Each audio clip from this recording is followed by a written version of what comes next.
Hello everyone, ఈ వీడియోలో మీకు బెర్లిన్ వాల్ యొక్క చరిత్ర గురించి తెలియజేద్దాం అనుకుంటున్నాను. సెకండ్ వరల్డ్ వార్లో ఓడిపోయిన జర్మనీ కంట్రీని 4 దేశాలు America, France, UK, US, Soviet Union కలిసి 4 పార్ట్స్గా డివైడ్ చేసి ఆక్యుపై చేశాయి. దీనిలో సోవియట్ యూనియన్ అనేది సమ్ కమ్యూనిస్ట్ ఐడియాలజీస్ ఉన్న సమ్ కమ్యూనిస్ట్ కంట్రీస్ కలిపి ఫామ్ చేసుకున్న కమ్యూనిస్ట్ గవర్నమెంట్. జర్మనీ కంట్రీకి క్యాపిటల్ సిటీ అయిన Berlin city Soviet Union under division పార్ట్లో ఉండేది. లైక్ ఆంధ్రప్రదేశ్కి టెంపరీ క్యాపిటల్ అయిన హైదరాబాద్ తెలంగాణలో ఉన్నట్టుగా. 1949లో ఈ 4 కంట్రీస్లో 3 కంట్రీస్ ఫ్రాన్స్, యూకే, యుఎస్ వాళ్ళ కంట్రోల్లో ఉన్న జర్మనీ కంట్రీ పార్ట్స్ని వెస్ట్ జర్మనీ కంట్రీగా సెపరేట్ చేశారు. మిగిలిన పార్ట్ని సోవియట్ యూనియన్ ఈస్ట్ జర్మనీగా చేసింది.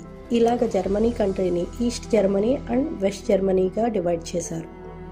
జర్మనీలో 4 పార్ట్స్కి క్యాపిటల్ అయిన బెర్లిన్ కూడా ఈస్ట్ బెర్లిన్ అండ్ వెస్ట్ బెర్లిన్గా చేశారు. Like east Berlin comes under Soviet Union, west Berlin comes under UK, US, France. ఈ దేశాల విభజన సమయంలో ఈస్ట్ జర్మనీలోని ప్రజలంతా వెస్ట్ జర్మనీలోకి పారిపోతూ ఉండేవారు. సుమారుగా 36 లక్షల మంది ప్రజలు ఈస్ట్ జర్మనీ నుంచి వెస్ట్ జర్మనీలోకి వెళ్లడం జరిగింది. ఇలా ప్రజలు ఒకరొకరిగా వెళ్ళిపోతుండగా 1961లో సోవియట్ యూనియన్ కమ్యూనిస్ట్ గవర్నమెంట్ ప్రజలను ఎలాగన్నా ఆపాలని బెర్లిన్ సిటీ మధ్యలో ఒక గోడను నిర్మించాలని నిర్ణయం తీసుకుంది. ఈ wall east Berlin and west బెర్లిన్ని సెపరేట్ చేసింది. ఇదే బెర్లిన్ వాల్. ప్రజల్ని ఆపడానికి కన్స్ట్రక్ట్ చేసిన ఈ బెర్లిన్ వాల్ ఎందుకు కట్టారని వెస్ట్ జర్మనీ వాళ్ళు ఈస్ట్ జర్మనీని ప్రశ్నించగా, మా పక్కనున్న వెస్ట్ జర్మనీ ఈస్ట్ జర్మనీ ఒక సెపరేట్ కంట్రీగా కన్సిడర్ చేయడం లేదని, అది ప్రూవ్ చేసుకోవడానికి మా క్యాపిటల్ సిటీని సేవ్ చేసుకోవడానికి ఈ వాల్ కన్స్ట్రక్ట్ చేశామని ఈస్ట్ జర్మనీ వెస్ట్ జర్మనీకి సమాధానం ఇచ్చింది. 168 మీటర్ల పొడవున్న ఈ బెర్లిన్ వాల్ని నిర్మించాక కూడా ప్రజలు పారిపోతూనే ఉండేవారు. ఆ వాల్ చాలామంది బట్టలు, కరెంట్ షాక్స్ కొట్టే వైర్ ఉన్నా సరే అది దాటడానికి కొత్త ప్రొసీజర్స్ కొనుక్కునేవారు. 1980లో ఈస్ట్ జర్మనీ గవర్నమెంట్ మేము మా దేశ జనాభాని ఆపడానికి మేము ఎటువంటి రెడ్ ఆర్మీని యూజ్ చేయమని, ఎవరికి ఏ గవర్నమెంట్ నచ్చితే ఆ కంట్రీలోకి వెళ్ళొచ్చు అని ఒక స్టేట్మెంట్ ఇచ్చారు. దీనితో ఈస్ట్ జర్మనీని వెస్ట్ జర్మనీని కలుపుతూ పక్కనే ఉన్న హంగారీ దేశం వాళ్ళ బోర్డర్ నుంచి వెళ్ళిపోవడానికి బోర్డర్ గేట్స్ ఓపెన్ చేశారు. ఇదే అవకాశంగా చూసుకుని కొన్ని లక్షల మంది జనాభా ఈస్ట్ జర్మనీ నుంచి వెస్ట్ జర్మనీకి వెళ్ళిపోయారు. 1989లో ఈస్ట్ జర్మనీకి చాలా సంవత్సరాలుగా లీడర్గా చేసిన ఎరిచ్ హోనెకర్ కొన్ని రాజకీయ మార్పుల వల్ల రాజీనామా చేశారు.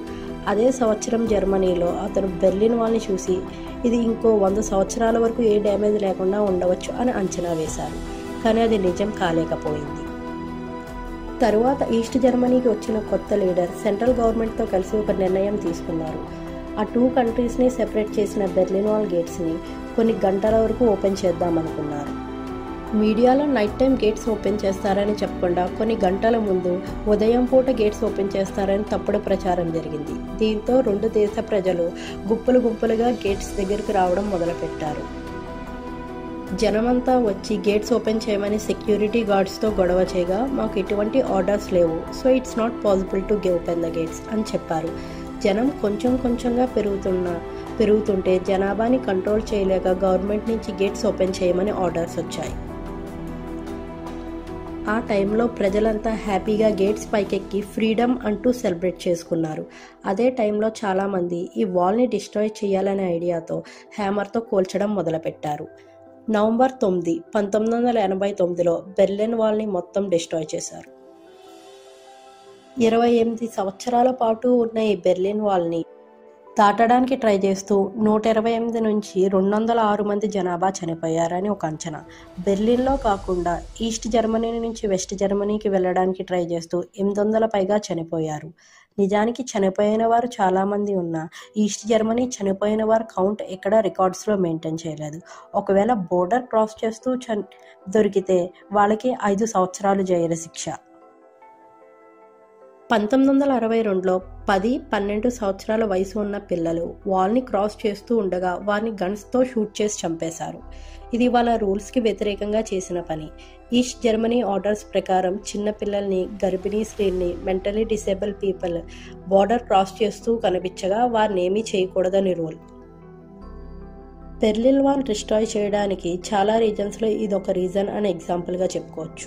కేవలం ఒక వాల్ని దాటడానికి ఇంతమంది ఎలా చనిపోయారని మీకు డౌట్ రావచ్చు. కేవలం ఇది ఒక గోడ మాత్రమే కాదు, కొన్ని గోడలు, మధ్యలో ఫెన్సింగ్ వైర్, ఇలా చాలా ఉంటాయి. ఈస్ట్ నుండి వెస్ట్ బెర్లిన్ సైడ్ వాల్ చూస్తే 2 to 3 మీటర్ల హైట్ అయిన కాంక్రీట్ వాల్ ఉంటుంది. తరువాత ఒక సిగ్నలింగ్ సిస్టమ్ పెట్టారు. ఎవరైనా వాల్ని క్రాస్ చేయడానికి ట్రై చేసినప్పుడు పెద్దగా అలారం సౌండ్ వస్తుంది. దీని తర్వాత మనిషి కన్నా పెద్దగా ఉన్న కాంటాక్ట్ వైర్తో ఫెన్సింగ్ ఉంటుంది. ఆ తర్వాత ట్రైనింగ్ ఇచ్చిన డాగ్స్ ఉండడానికి బోన్స్ కట్టారు. ఆ తర్వాత వెహికల్స్ వెళ్లకుండా ఎక్విప్మెంట్ పెట్టారు. వాల్ ఎండింగ్ వరకు watch tower with security guards, ఇలా 302 వాచ్ టవర్స్ ఉంటాయి. దీని తర్వాత అసలైన మెటాలిక్ ఫెన్సింగ్ ఉంటుంది. తర్వాత 3.7 మీటర్ల హైట్ అయిన కాంక్రీట్ వాల్ ఉంటుంది. సో ఆ బెర్లిన్ వాల్ కట్టడానికి ఎంత కష్టమో ఇప్పుడు అర్థమై ఉండొచ్చు.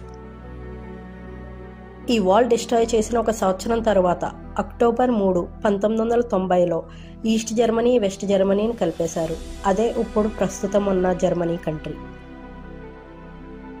ఇప్పటివి బెర్లిన్ వాల్కి సంబంధించిన గుర్తుల్లో 302 వాచ్ టవర్స్లో 5 అలాగే ఉన్నాయి. ఆ వాల్ కన్స్ట్రక్ట్ చేసిన ప్లేసెస్ ఇంకా అలాగే ఉన్నాయి.